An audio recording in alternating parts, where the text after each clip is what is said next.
Assalamualaikum. So today my team will introduce you the component in the lab group. So come here.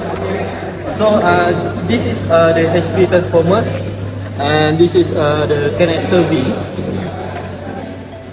Next, the connector V will connecting to the connecting cup, and then this is the top electrode. Then I will continue. This is the measuring capacitor, and this safety part. This is discharge. Okay, the last part is secondary part. And this cable is pushing cable, and lastly connect with the FC, frequency converter.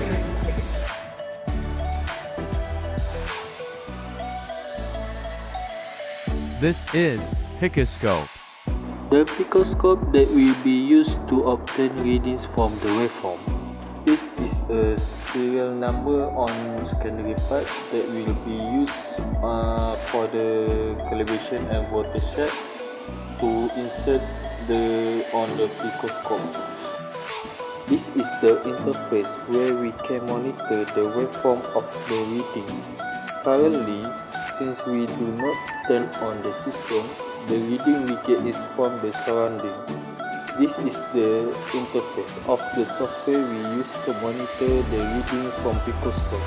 The only thing we have to set here is the calibration section, which is the RMS constant value which we have calculated.